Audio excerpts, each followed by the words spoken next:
제가 요번에 중국을 모두 모임이 있어서 갔다 왔는데 상해 내려가지고 소주에서 이틀밤을 잤어요.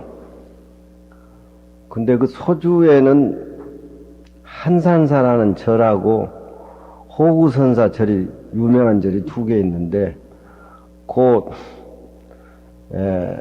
그 성지를 이틀 소주에 있으면서 한번 되돌아봤어요.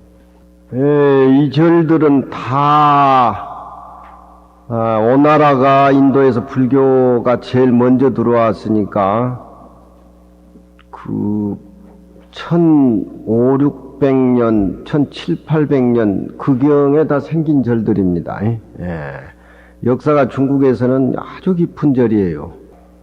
근데 그 소주라는 데는 그 한산사라는 절도 있고 호구사라는 절도 있고 다른 데 절도 많지만 한산사 절하고 호구사는 우리가 가보지는 않았어도 제가 강의하면서 당시라든가 역사라든가 우리 글에 많이 익숙되어 있는 절 이름들입니다. 근데 한산사의 절은 한산 스님이 옛날에 주석을 해가지고 법을 폈다라고 하죠. 그 신라 때, 당나라 때, 당초 때, 초당 때. 그래서 이름을 한산사라고 지었는데, 그 한산이라고 하는 것은 우리 금강경에 문수보살을 얘기합니다. 습득은 보현보살이고, 그러니까, 문수는 진리 당체를 얘기하고, 보현보살은 그 진리가 우리 일상생활에 밖으로 나와서 꽃을 피우는 그런 행을 의미하는 보현보살의 행월력인데, 이 한산사는 그렇게 유명한 절도 아니고 이름도 안 났는데 장계라는 사람이 당나라 때 있었어요. 그분이 시를 참 잘해서 시인의 칭호를 받고 있었는데 장계. 이 장계라는 사람이 태어날 때부터 그 문의 재주가 있어가지고 총망을 받았는데 그 소주 사람으로 과거에 무려 3번의 과거 시험을 쳤는데 운이 없어가지고 다 떨어졌다 그래요. 그런 얘기가 나옵니다. 그런데 과거에 실패를 해가지고 시르를 해서 소주의 고향으로 이제 돌아오는데 그 옛날에 그 청운의 뜻을 품고 과거에 응한 젊은 사람들이 한두 번도 아니고 과거에 실패하게 되면 다 시리에 젖어가지고 사람이 아주 초조하게 되고 또 초연하게 되는데 어떻게 자기 집에를 돌아가지 않고 한산사유 부근에 풍교라는 다리가 있어요. 풍교. 그래서 제목이 풍교야박인데 그 당시는 한산사 절이 조그만 절이 있었고 전체가 들이고 그 한산사하고 호구사 소주에서 제일 높은 산이 호구사 절이 있는 산이 38m라 그러지. 예? 예. 큰 산이 38m짜리라든가 산이 없어요. 예. 근데 우리가 그 춘추때라든가 전국시대 전에 그 오자서 얘기도 나오고 그 오나라 부차라든가 올나라 구천 얘기도 나오고 서시라는 거기서 기생도 미인도 등장을 하고 또 함렬한 사람도 거기 등장하게 되는데 우리가 그 소설을 통해서 오나라 오나라 부차하고 올나라 구천이하고 아주 그냥 치열하게 와신상담이라는 그 고사가 또 거기서 나오고 그러죠. 그 얽히고 설킨 얘기들이 소설로 많이 나왔습니다. 우리나라 정비석 씨가 손자병법이라든가 또 여러 가지 책을 통해서 그런 소설을 좀 많이 읽었는데 풍교는 아마 한산사하고 다리가 불과 걸어서 가니까 한 500m 정도밖에 안 되죠 아마. 근데 중국은 직접 또 가보셨겠지만 거의 다 늪이에요 늪. 그래서 우리가 생각하는 중국 경치 얘기를 가보지를 않고 생각해 볼 적에 우리나라의 생각에서 우리나라 산수에 흘러내리는 맑은 물로 생각하면 물의 개념이 틀려요. 물이 평지에 고여 있다 보니까 물이 탁하고 더럽고, 예. 거기에서 나온 무슨 오곡백화가 우리 청정한 우리 금수강에서 나온 거하고 비교가 안 되지요. 그게 뭐 물 좋고 뭐 좋다고 그렇게 개념을 가서 봤지만 물이 탁해버리니까. 그리고 소주라는 데는 역사의 도시로 2500년 전부터 남은 이름이 남아있기 때문에 운하도 많이 있고 다리도 2000년 된 다리도 있고 뭐 해가지고 고도를 그냥 고스란히 간직하고 계획이 안 되는 그런 도시로 뭐 서양의 뭐야 비네스가 비네스 뭐라 그러고 하늘에는 천당이 있다면 중국에는 소주가 있다고. 예. 그렇게 유명하고 그 중계치기 안 되는 고도로 그렇게 가꾸고 또 그 다리 하나라든가 저에 얽히고 설킨 얘기들이 다 고전하고 연관이 관계가 있고 뿌리가 있는 그런 도시인데 풍계는 아마 저게 다리 이름인데 물의 도시다 보니까 다리가 이렇게 운하가 놓여 있고 전부 나무로 되어 있고 단풍으로 아마 단풍나무로 되어 있을 거예요.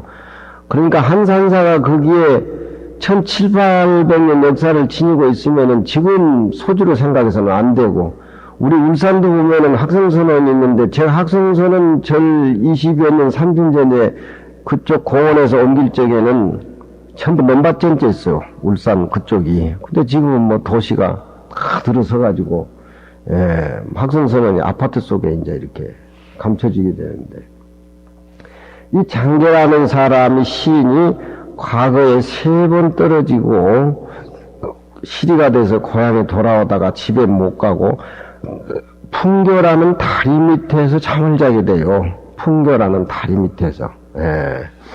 고향에 못 가고 풍교라는 다리 밑에서 시리에 젖어서 잠잤을 적에 감수성이 예민한 그 시인의 잠 못 이루는 그 갈등이라든가 또 시상이 풍부하다 보니까 그런 어떤 그 잠 못 이루는 그날 밤에 어떤 자기 그 감정이라든가 또 시상이라든가 애로움이라든가 뭐 이런 것들이 거의 마음속에 오고 가서 잠을 못 잤겠지요. 다리 밑에서 또 잠을 자니까 요즘은 뭐 좋은 호텔이 많지만 그 풍교에서 저녁에 박이란 말은 잠을 자면서 한산사 시를 진 거예요. 저녁에 일찍 잠이 들 택도 없고 새벽까지 이리 뒤척거리고 저리 뒤척거리고 그냥 괴로워서 뒤척거리는데 새벽 예불종 소리가 한산사에서 들리는 거예요. 풍계라는 다리는 한산사에서 500m밖에 안 떨어져 있어요. 그러니까 다리 밑에서 시인이 애로움에 잠 못 자면서 이리 뒤척거리고 저리 뒤척거리다가 자살할 생각도 하고 너무너무 괴롭고 머리를 깎아서 죽은 데 있으면 편할 겐데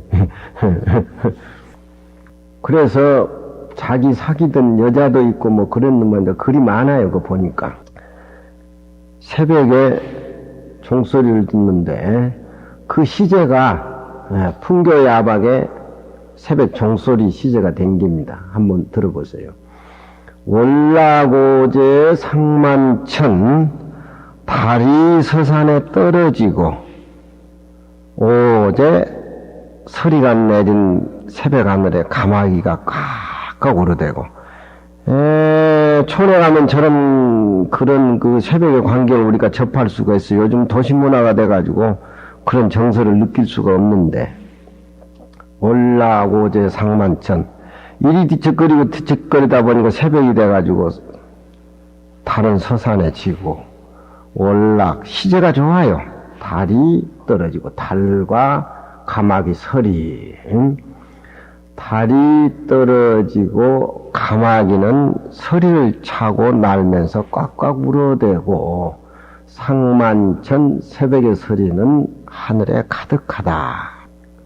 강풍어와 대수면 강가 단풍나무 사이로 어화 벌써 새벽에 어부가 나와서 고기를 잡는 불빛이지요. 어화라고 하는 것은 저녁에 잠을 못 이루고 새벽이 됐는데 벌써 서산에 다른 진료가 걸려있고 가마귀는 서리를 차고 울어가고 하늘에 서리는 꽉 찼는데 그 자기가 자고 있는 강가의 단풍나무 숲 사이로 의하 일찍 일어나서 고기를 잡으려고는 어부의 불빛이 대수면 잠 못 이루는 이 나그네를 대라고 하는 것은 오직 짝을 짓고 얘기할 수 있는 상대로 등장한다. 그런 얘기입니다.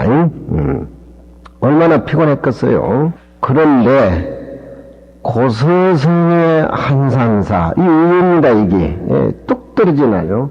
고서성 밖의 한산사, 야반의 종소리가 잠 못 이루는 나그네 백전을 두들고 지나간다.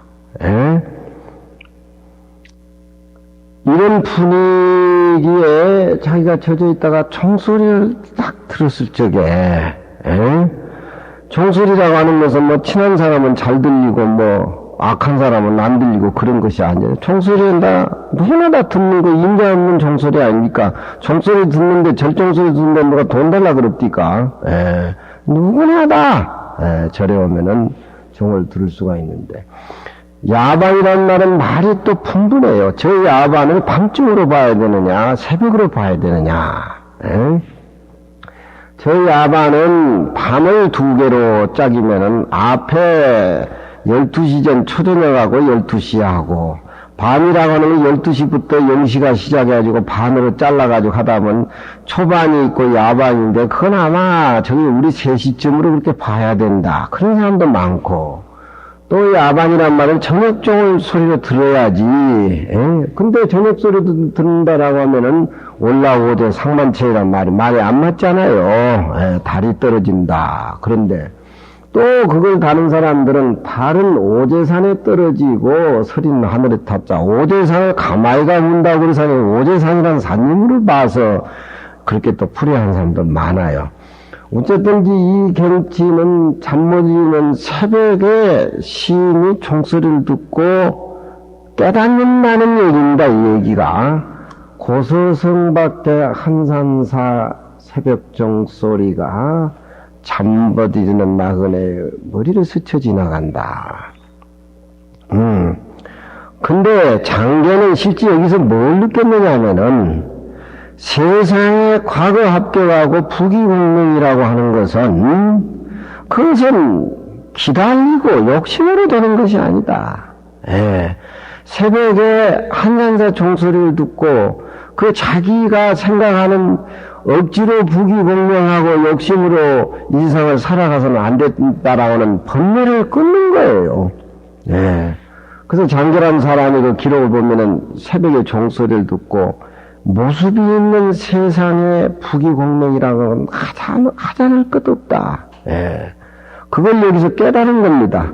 그래서 고향에 돌아와서 농사나 짓고 잘 살라고 그렇게 생각하고 뭐 시도 잘하고 하니까 그렇게 하다가 그 이듬해 다시 또 우연히 과거 생각이 나서 과거에 시험을 쳐가지고 문과의 수석으로 합격이 돼요. 그러니까 자기는 옛날에 한산사 종소리를 못 들었을 적에는 세상을 모습으로 보고 유의적인 것을 보고 억지로 모든 것을 그렇게 하려고 했었는데 한산사 종소리를 듣고 그 번뇌를 끊고 욕심을 잊어버리고 세상을 살다 보니까 과거 급제도 저절로 된 거예요. 그래서 이 사람이 서울에 올라가지고 간이대부로 있다가 소주 자살을 내립니다. 그래가지고 한산사를 무려 1300년전에 보수도 하고 해가지고 저 시가 중국에서는 그냥 한산사 종소리가 아니라 장계가 오도를 해가지고 그 위에 부와 귀가 얻어졌다. 그래서 우리 저녁 새송에 문종선 번뇌단 지회장 보리새 만날 읽습니다. 그게 장계하고 뜻이 많이 관련이 돼요. 그리고 우리나라에는 그 한산사 장계 시를 통해 가지고 중국을 왕래하던 신라만 고려초의 구산선문의 선승들이 거기에서 선을 보아가지고 고려초에 되돌아와가지고 우리나라에 한산사 고서성 한산사 절이 내가 알기만 해도 6개입니다. 악양의 고소성의 한산사도 있고, 초거에서 긁은 그 뒷산이 고소성 한산사인데, 제가 올라가 보니까 대밭만 무거졌는데 왜 절이 많이 나니까 빈대가 많이 끌어가지고 스님이 걸망을 지어가면서 불을 질러버렸다 그래요. 네. 그래서 중이 그 빈대 많이 나는 절이라고 불을 질러가지고 살생했다 그래서 그 뒤에 절이 망했는데 그 터가 있어요. 나는 매일 올라가 봐요. 그것도 여수 고소성 한산사가 있고 똑같이 고유명사를 따하고 또 이제 강원도 어디 가면 또 고소성 한산사 그런데 똑같이 따하고 악양이라든가 우리 옛날에 우리 지명의 고유명사는 거의 그 중국 고유명사를 많이 따고 척에 걸린 데 보면은 비로봉, 국사봉, 문수봉, 미타봉, 고소성 한산사 이래가지고 한산사가 되어 있고 그런데 나는 이 한산사 시를 처음 가진 못하고 들었을 적에 높은 산에 있고 풍거 야간방은 저 밑에 있어가지고 스님이 장결한 시인이 그 높은 산에서 새벽 종소리가 울리는 걸 보고 고깃불만 보고 있다가 종소리 듣고 깨달아서 외로움을 달래서 그 이후에 욕심을 잃어버리고 살다가 다시 과거에 합격했다. 이제 그런 정도로 들었는데 알고 보니까 이거 논밭전지라 높은 산도 없고 막상 거기에 호구사라는 절이 38m인데 제일 높은 산이 38m인데 그거 가니까 이제 조금 산이 좀 야지라요. 예. 그래서 야반 종성이 도객선이라. 그래서 우리 저녁에 스님이 예불 할 때 종을 칩니다. 네, 종을 쳐요. 문종선 저녁에 종 칠 적에 아침에는 종을 저렇게 안 칩니다. 문종선 5방치를 치는데 당당 쳐놓고 문종선 번뇌단 종소리를 듣고 번뇌단 마음이라는 번뇌를 끊고 그냥 들으면 안 돼요. 그 뿌리가 있는 쪽으로 종소리를 이렇게 들어야지. 지혜장 보리생 우리가 번뇌를 끊으면은 보리는 저절로 이루어지는 겁니다. 번뇌가 원래 없다라고 하는 것을 금강경의 공사상으로 철저하게 이렇게 관해버리면은 번뇌는 없는 것인데 끊으려고 하면은 파장이 일어나는 겁니다. 우리 번뇌는 원래 없는 것이에요. 우리가 눈병이 나가지고 하늘을 봤을 적에 하늘에 꽃이 일어나는 거니까 하늘은 원래 맑은 것이지 꽃이라는 게 없는 겁니다. 눈병 든 사람한테만 한정해서 하늘에 눈꽃이 피는 것이지 정상적인 사람은 파란 하늘을 보는 것이요. 그러니까 번뇌라고 하는 것을 우리가 인정을 하고 번뇌를 끊어야 된다. 그러면은 우리 깨달음의 지혜도 우리 마음에 뿌리를 두고 있고 번뇌망상도 우리 마음이 있기 때문에 마음속에서 번뇌망상도 일어난 것인데 그걸 의식적으로 끊으려고 하면은 그 번뇌가 마음에 딱 붙어 있는데 그 수술해서 꺼내려고 하면은 상처를 많이 받죠. 몸에 피 안 나고 수술이 됩니까? 안 되죠. 김일성 혹도 수술하려면 피가 많이 나니까 피가 안 나고 이렇게 혹을 붙이고 평생 살다가 갔잖아요. 그러니까 번뇌라고 하는 것은 금강경을 우리가 배우면서 원초적으로 원죄는 없다라고 하는 거. 번뇌는 애시당초 없다는 거. 이게 불교의 대승관이고 이게 꼭 이루어져야 된단 말입니다. 이게 안 되면 금강경 이해가 안 되는 겁니다.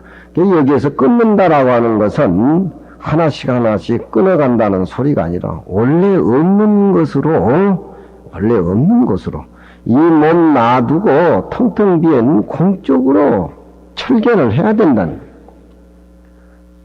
그렇게 된다라면은 자연히 지혜장 보리새 지혜가 저절로 자라나고 보리가 저절로 생장한다. 보리는 깨달음이고 지혜는 비어있는 상태에서 우러나오는 우리 참마음의 어떤 행정인 것이죠. 그러니까 이 고소성의 한산사 야반종성이 도객선이라. 이 서양의 이발소에 가보면 만종이라고 이삭주타가 종 듣는 그 교회 종소리 듣는 것을 듣는데, 교회 종소리라고 하는 것은 서부에서는 침을 준다든가 뭐 그런 것이 아니고 하나의 그 기원이 모든 사람께 알리는 쪽으로 그렇게 의미를 두고 교회 종소리는 울리는 거예요. 근데 불교 종소리는 차원이 다릅니다. 우리의 비어있는 상태에서, 텅 비어있는 상태에서 울려나오는 청정한 우리 마음의 파장으로 이렇게 봐야지, 단순히 교회가 시간이 돼서 알리는 교회 종소리하고는 이 동양의 절집의 종이랑은 틀린 겁니다. 바로 비어있는 상태에서 울려나오는 청정한 소리예요. 그래서 고서성의 야반사, 한산사, 야반종성이 도객선이라. 단순한 장계의 시에 의해서 이 시가 유명해진 것이 아니라 장계가 마음을 깨우쳐서 다시 과거에 도전해서 합격을 하고 그 한산사 종소리를 듣고 출세하고 또 다시 소진의 자사로 내려오고 이런 것들이 많아가지고 중국 사람들이 거의 그런 쪽 아닙니까? 그런데 이쪽에 한산사는 제가 보니까 율종계통이에요. 율종. 진원종. 진원종 율종계통인데 일본 스님들이 왕래가 많아요. 왕래가 많아서 이 일본 스님들이라든가 특히 시하는 분들이 저런 시제를 좋아합니다. 달이라든가 또 가막이라든가 설이라든가 의화 또 한산사 종소리 나그네배 이런 소재를 해가지고 애로워하는 사람, 그런 그 고적한 사람, 실제도 애롭지 않고는 삶 자체에 큰 의미가 없는 겁니다. 돼지고기나 좋은 집에 고기 많이 먹고 배에 기름기가 투둑투둑 쳐가지고 통장에 돈이나 많이 넣고 온 사람은 애로움을 몰라요. 그건 사람의 큰 의미를 모르는 겁니다. 이건 가난해야 돼. 애로워야 돼. 애로워야 자기 혼자를 확인하고 자기 혼자를 확인했을 적에 자기 비어있는 마음하고 대화가 되지, 밖의 모습이나 자기 안의 모습에 가진 것이 많고 집착한 것이 많고 그러면은 금강경의 아상, 인상, 중생상, 수자상에 젖어가지고 참 삶의 의미를 우리가 느낄 수가 없는 겁니다. 근데 이제 일본 사람들이 저 시를 좋아하다 보니까 명나라 때 유월이라는 분이 명필인데, 유월 선생이란 말이 명필입니다.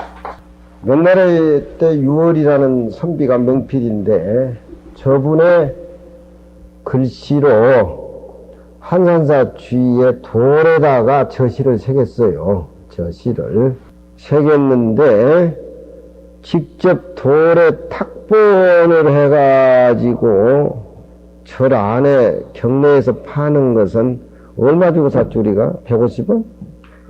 100원이요? 이제 까만 걸 이렇게 돌에 칠해가지고 파는데 100원이라.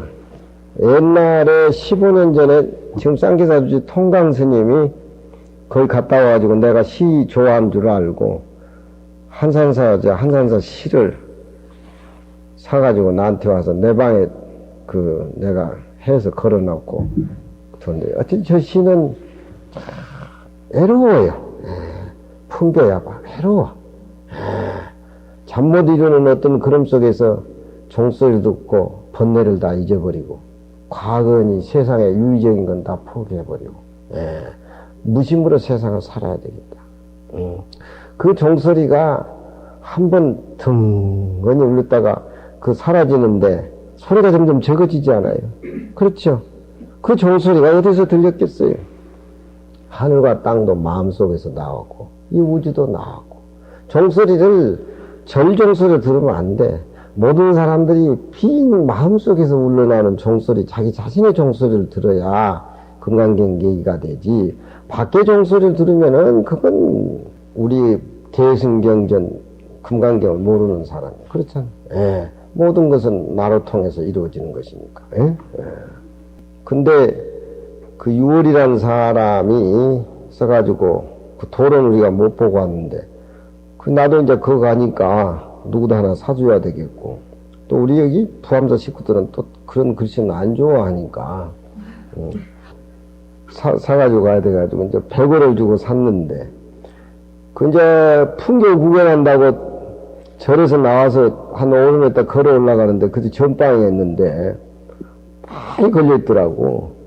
근데 그 탁본한 것을 또 그 위에다 이렇게 복사를 해가지고 파는 것들이야. 그건 또 모르겠고, 어떤 눈으로 보면 모르니까 그것이 또 깨끗해 보이대. 10원에 사가라고, 10원에. 10원. 네. 그러니까 10개 하나 10대 1이지. 그래서 종표가 웬 떡이가 싶어서 10장을 샀었어. 예.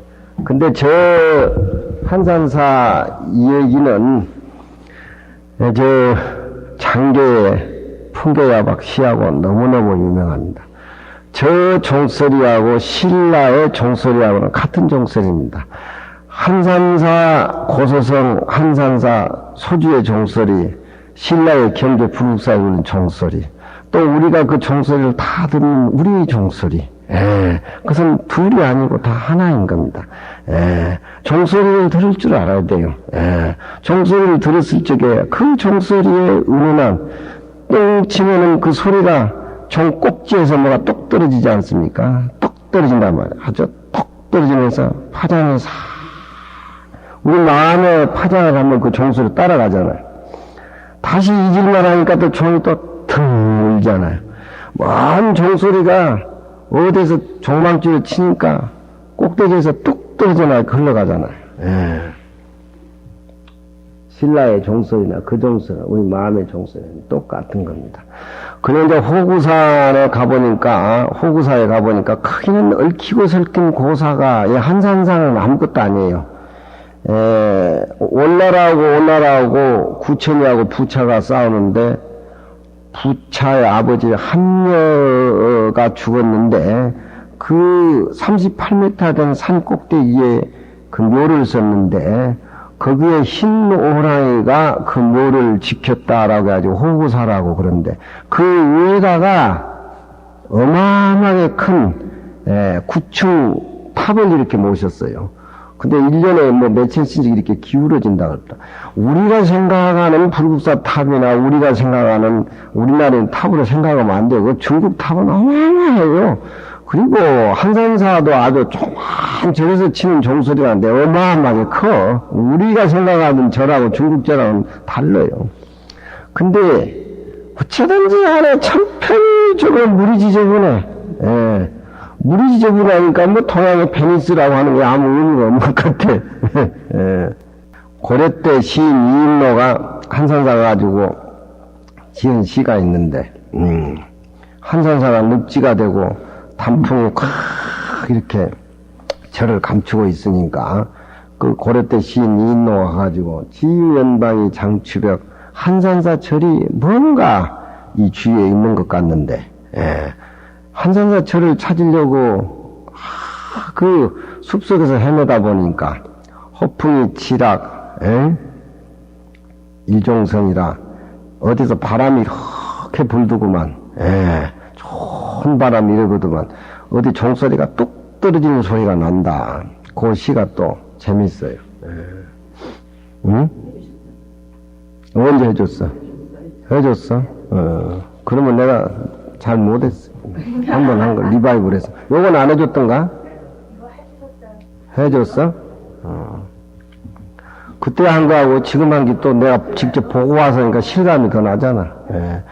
저렇게 묵은 시들은 몇 번씩 자꾸 해봐야 자꾸 리바이브를 해야 돼.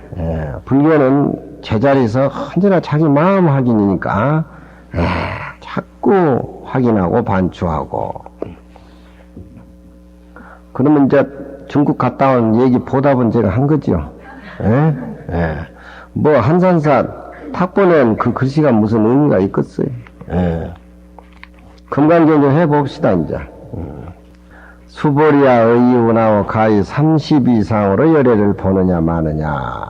금강경전에서는 아무리 부처님의 30 이상이라든가 80 정어도 깨끗한 모습이든지 탁한 모습이든지 모습은 모습이기 때문에 인정을 안 하는 겁니다.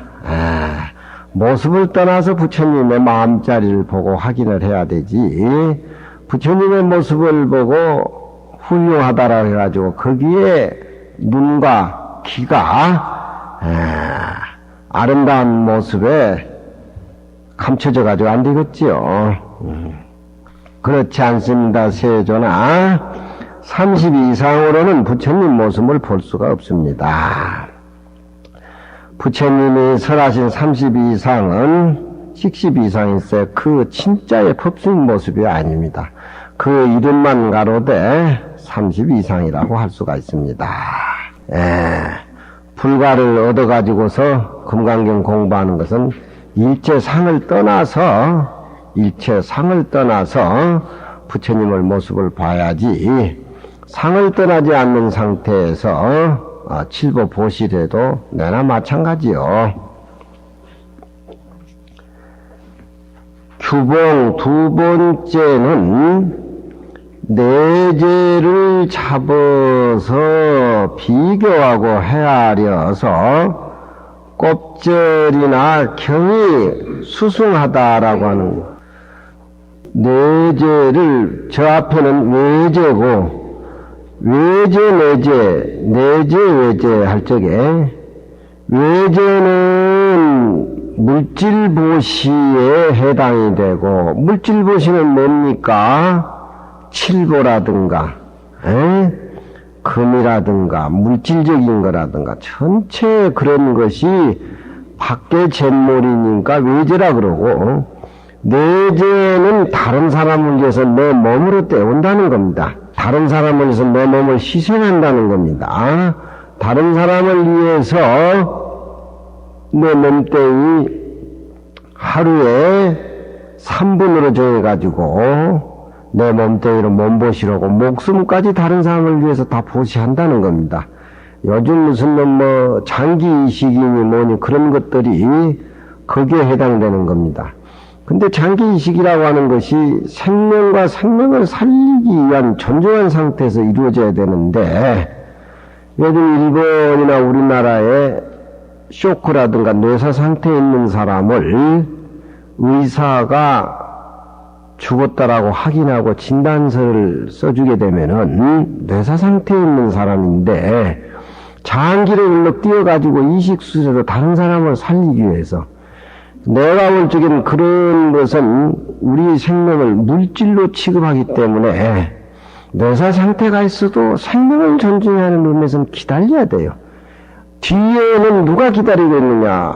물질과 물질을 교환하기 위해서 죽어야 그 장기 이식을 또 다른 사람한테 해주고 의사들이 그런 짓을 하면 안 되지요. 이건 의사들이 생명 존중하는 것이 우선입니다.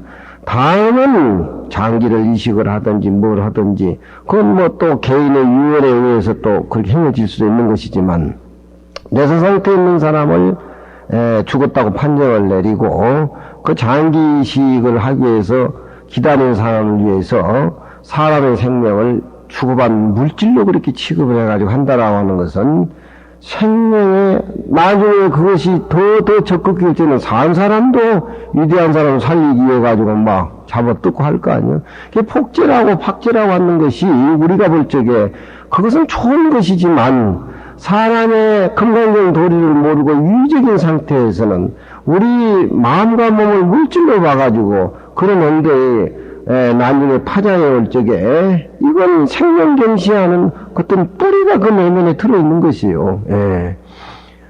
서양의 의학이라고 하는 것은 꼭 그런 것만은 아니겠지만 거의 사람 몸을 물질과 물질로 취급해가지고 복제라는 것이 그래서 위험한 거 아닙니까? 복제가 좋지요. 사람이 이치를 깨달아서 생명 존중하는 차원에서 사람과 똑같은 걸 만들어가지고 병들어서 교체하고 받고 그런 건 좋지만 그것이 거기서 끝나는 것이 아니라 사람에게까지 그것이 연결이 돼가지고 그런 요즘 그 서양의 해부학이 그런 어떤 생명 경시하는 아주 도저히 있을 수 없는 그런 것들이 장차 일어날 수 있다라고 하는 것이 그건 원천적으로 그렇게 해서는 안 되지요. 자기 부모가 뇌사 상태라 그래가지고 의사가 죽음 판정 내리면 그냥 몰육경 막 해가지고 막 뜯어간단다. 기다리는 사람. 왜? 부산의 경제라고 나하고는 잘하는 사람인데 부산에서는 글을 제일 잘해요.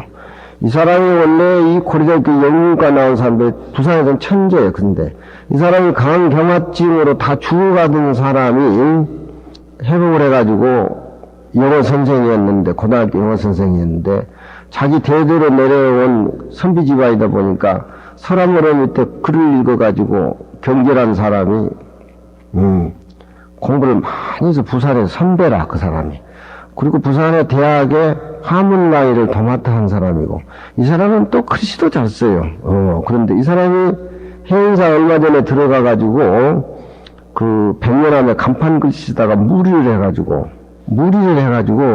이 사람이 간경화증이 도져가지고 저 청도 적천사에서 요양을 하다가 심하니까 이제 부산 대동병으로 옮기다가 그에서 차로 옮겨오는 과정에 깜빡해가지고 숨이 끊어졌는 모양인가 봐. 그래서 병원에 가니까 이 사람 뭐 회복 불능인데 불가능하다고. 그래가지고 산소호흡을 이렇게 끼워놨는데 유명한 사람이 이 사람. 나는 또 친구고 돈 벌어서 나한테 잘 오고. 근데 내가 볼 적에는 닌게루를 끼웠는데 닌게루가 살 속에 들어간다라고 하는 것은 회복 가능성이 있는 거예요. 죽을 사람은 닌게루를 이렇게 꾸며놓으면 안 받습니다. 예, 안 받아요. 초계 우리 선생님 연세가 90인데 그래도 우리는 미련이 남아서 의사를 불러가지고 돌아가신 아침에 닌게루를 이렇게 꽂으려고 하니까 내 손을 탁 세리더라고 우리 선생님이. 필요 없는 걸 왜 하느냐 그 소리죠. 많은 일을 먹혔는데 그래도 우리 마음이니까 저런 하루라도 한 달이라도 좀 연장해주는 그런 어떤 그런 마음을 이렇게 꽂는데 이 꽂으니까 바늘이 안 들어가요. 벌써 신경이 굳어져 버린다니. 근데 경전은 보니까 뇌 상태라고 하는데 닌게루가 들어가요. 닌게루가 들어가는데 그 요즘 부산에는 롯데자이언트 포수하던 임수혁이라는 애가 있는데 지금 몇 개월째 깨어나지를 못해요. 전체 멀쩡한데 지금도 못 깨어나요. 예, 프로야구 선수인데. 근데 그 산소호흡을 이렇게 끼워놨는데 자기 형님이 기독교라. 또 이분은 마누라, 원래 기독교를 믿는데 마누라도 기독교인데 이 경제는 또 우리 불교라. 기독교는 열분서 못 믿겠다. 그래가지고 마누라는 또 교회 나가고. 근데 자기 형님이 또 아니 하느님 나라에 빨리 가야지 산소호흡은 뭐냐면서 내가 나오고 난데 우리 강사한테 그거 빼버렸대. 그래서 경제가 갔어. 경제 절에 글씨도 많이 써주고 글도 많이 짓고 뭐 이 사람이 그래가지고 절에 스님네들이 49제를 지내줘요 지금. 오늘이 몇째 될 거야 아마. 예. 근데 여기에서는 그 뇌제라고 하는 것은 몸보시 하는 걸 뇌제라 그러고 외제는 밖에 물질보시. 뇌제를 잡아서 내 몸을 보시를 하는 뇌제를 잡아서 비교헤아려서도 금강경 사구배를 통해서 이치를 깨달아서 비어있는 내 마음을 깨달아서 도를 통해 가지고 불가에 오르는 것만 못하다. 그러니까 몸뚱이 보시하는 것이 그것도 하나의 다른 생명을 살리기 위한 최고의 참 생명의 보시지만 그것도 이치를 깨닫지 못하고 보시를 했다 뭐했다 이런 상이나면 위적인 것이니까 금강경 사구계를 통해서 아상인상을 없애가지고 무상의 진리를 깨달아서 공의 이치를 깨달아서 모든 사람에게 깨달음을 주는 그런 사구계의 비회복에는 아무것도 아니다. 그런 얘기죠. 뇌제를 잡아서 비교하고 헤아려서 배나 경이 수승하다는 것을 나타냈으니 그 가운데 문의 둘이니 첫째는 수승하고 영한 것을 비교해서 헤아립니다. 왜 금강경 사구배가 생명보다도 더 수승하고 사람이 태어나서 하나의 생명은 참 소중한 것인데 그 생명을 보시하는 것보다 경사국계가 더 수승하냐, 그 목숨 보시는 더 열하느냐, 그 얘기에 대해서 얘기하겠다. 그런 얘기입니다. 수보리야 만일 선남자 선녀이니, 선남자 선녀인이라고 하는 것은 금강경에서는 금강경을 외우고 독송하고 실천하고 아상을 없애고 법칙을 없애고 공부하는 그런 분들을 선남자 선녀이라 그럽니다. 아무나 선남자 선녀인이 될 수가 없어요. 우리 설사들 같은 분이 이제 선녀인이라. 선남자 선녀이라니까 다 선남자 선녀인이라고 그렇게 생각하면 안 돼. 이 항아사 등 신명으로 보시어든, 항아사라고 하는 것은 인도의 겐지스강의 모래지요, 모래. 그 모래알이 셀 수가 없습니다. 무척 많이 나오지요. 부처님의 설법이 겐지스강하고 가까이 있기 때문에 숫자 많은 게 비유해서는 항아사 모래알의 비유를 그렇게 하지요. 항아사 모래와 같은 그 많은 내 몸과 목숨으로서 중생을 위해서 보시하거든. 만일 다시 어떤 사람이 이 금강경 가운데에 사국의 등을 받아 가져서 저 다른 사람을 위해서 이치를 깨달아서 진리를 깨달아서 똑바로 사는 그런 이치설법을 해준다라고 하면은 그 복이 이 내 몸 생명으로 보시하는 것보다도 그 복이 힘이 너무너무 많다. 그런 얘기입니다.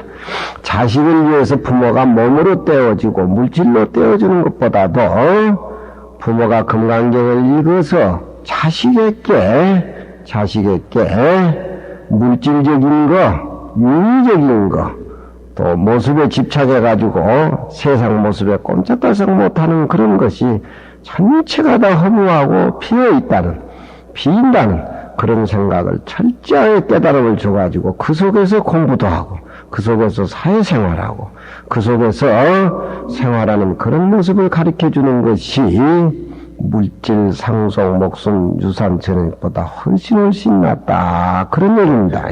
절불사를 하는 것도 비어있는 이치를 확실히 깨달아서 그 비어있는 모습 속에서 행해져야지 내 몸의 명예라든가 내 욕심이라든가 그런 식으로 부처님의 모습을 보고 꾸미고 생활한다라고 하는 것은 금강경 공부하는 대승 경전 사상에서는 못 미치는 겁니다.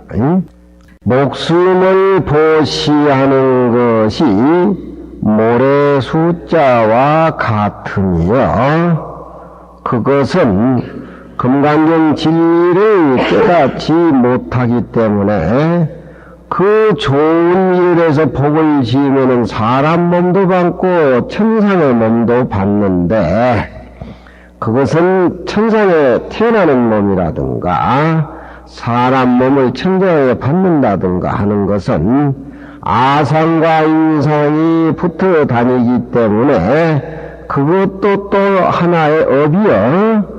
인천의 업이 굴러서 깊어질 뿐만 아니라 이미 깨달음의 모습을 업이라고 하는 것은 가려버린다. 복을 짓는다.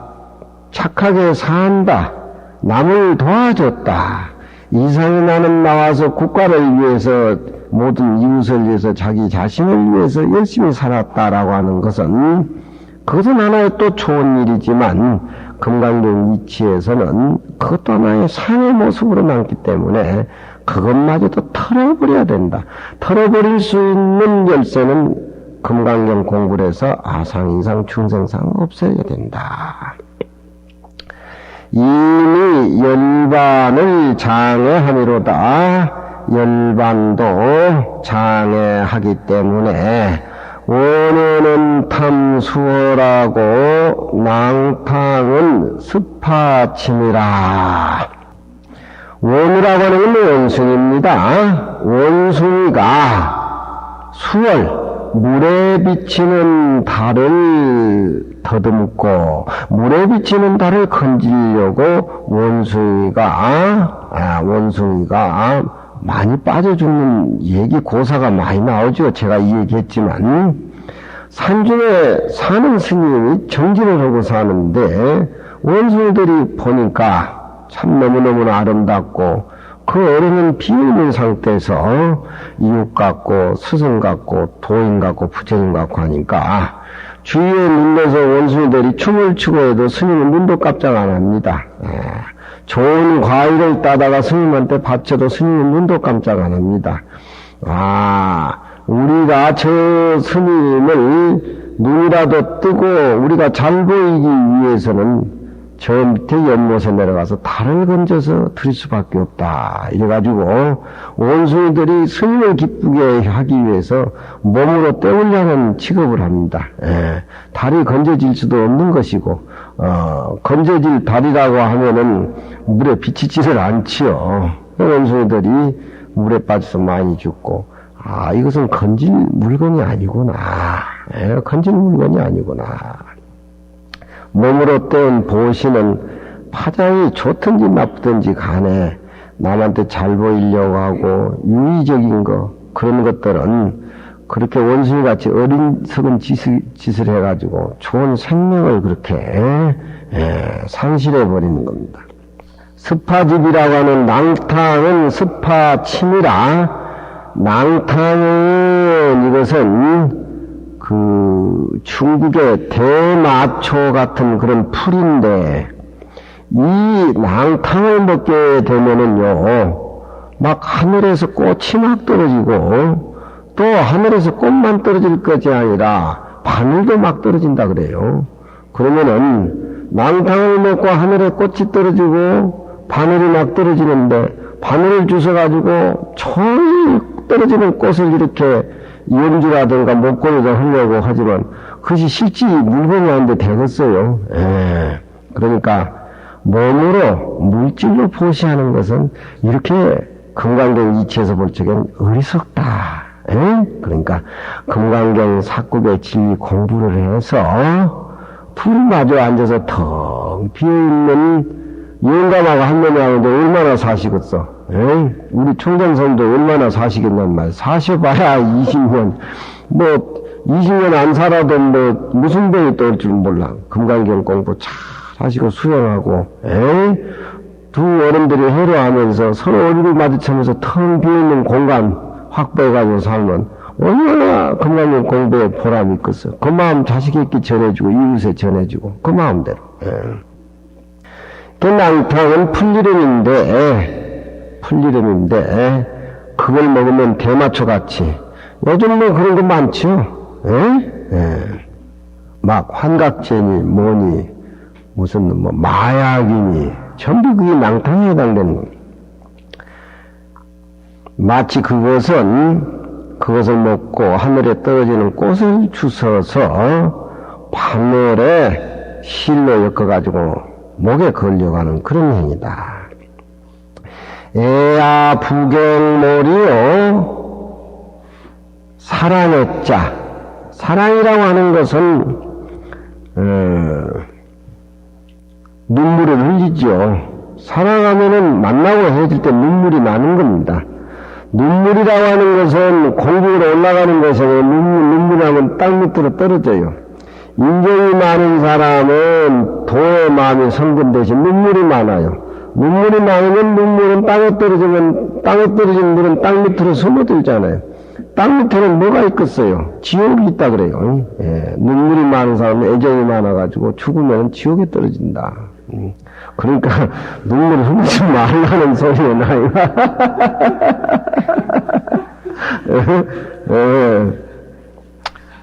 사랑의 물이 남을 위해서 존일해지면 뜬다라고 하는 것은 천상에 난다는 것이고 그 복이 다 됐고 그러면 뭘 한다는 것이고 요즘 스님들이 절도 잘 짓고 신도 단련해서 모두 잘하고 사는 그런 분들이 참 많아요. 근데 우리 스님은 그런 어른이 아니에요. 저것이 전생에 복 좀 조금 지었다 해가지고 신도들한테 노란 안 해. 절도 준다 그러니까 지공부 안 하고 쫓아가가지고 수영 좋고 하니까 옛날에 손빵 건너에 다니면서 이렇게 공부하던 그 생각 잊어버리고 그 편안한 상태로 빠져본다. 그거 어떻게 되겠어요? 출가한 스님이. 응? 저기 복 좀 전생에 지었다라고 해가지고 저기 깨피워 아주 속으로 그렇게 말도 안 해요. 그거는 나만 듣지 이제 그 아주 비밀스러운 소리는. 사랑의 물이 떴다가 다시 잠기는 것과 같으며 괴로운 바다에 나왔다가 다시 잠기는 격이다. 금강경을 알면은 청정한 바다의 모습을 봐야지. 바다에 바람이 불었을 적에 해일이 일어나고 벚금이 일어나는 것을 그걸 바다의 모습으로 보면 안 돼요. 해일이 일어나기 전에 파도가 치기 전에 원래 조용한 그런 본래 모습. 만일 다시 어떤 사람이 이 경 가운데에 사국의 등을 수지해서 다른 사람을 위해서 설법을 해주면 그 복이 심히 많다. 그런 얘기입니다. 복 중에서는 남을 위해서 생명을 바치는 그런 복도 청정하고 한없이 좋지만 그 후에 진리를 깨달아서 진리 깨달음 속에 산다면 몸보시에도 그렇게 재밌는 거예요. 저 뒤에 금강경 저 뒤에 학원에 나오죠. 부처님이 가리왕을 만나서 사지를 절절히 찧어서 몸보시하는 장면이 나오죠. 그래도 기꺼이 부처님은 몸이 원래 공한 거니까 아프다는 말을 하시질 않고 무지혜 안아야 지혜의 눈이 없어서 공연히 지혜의 눈을 밝히지 못해가지고 공연히 보시만 일 삼는다라고 하면은 이것은 깨달음의 바른 길이 아니다. 깨달음의 바른 길이 아니다. 반초 생사 고린이여 도리여 생과 사 괴로운 수레에 바퀴만 붙는 격이 되는 것이다. 그런 얘기죠. 사구계를 통해서 무리의 진리를 깨달아서 그 속에서 금강경 얘기도 하고 생활 속에 깨달음이 젖어들도록 하는 그 살림살이 생사고류는 유의적인 거라서 마치 그것은 대마초 먹고 하늘에서 꽃이 떨어지니까 바늘로 끼어지지를 않지요. 원숭이가 달을 건지려고 몸속으로 이렇게 실천해 옮기는 생명만 버리는 것이죠. 아까운 것이죠. 사구계를 수지해서 지혜의 눈을 열어 얻으면은 이것은 참으로 깨달음의 바른 길이라 마땅히 연반에 참된 항상스러운 낙을 증득하리니 그 연반 진상을 깨달아 얻으면은 유의다는 얘기나 무의의 진리의 얘기나 우하다고 수승하다는 쪽이나 열하다는 쪽이 벌써 교행이란 말은 어느 길을 택해야 되고 어느 길을 가야 되는가, 유의길을 가야 되느냐 무의길을 가야 되느냐, 번뇌망상에 부글거리고 그 삶으로 살아야 되느냐, 깨달음의 진리로 가야 되느냐, 이런 것들이 말을 안 해도 우화열이 눈앞에 환히 나타난다. 교인이란 말은 하늘에 구름 한 점 없이 달이 비치는 걸 교인이라 그러죠. 우리만의 번뇌와 갈등이 사라지는 장소.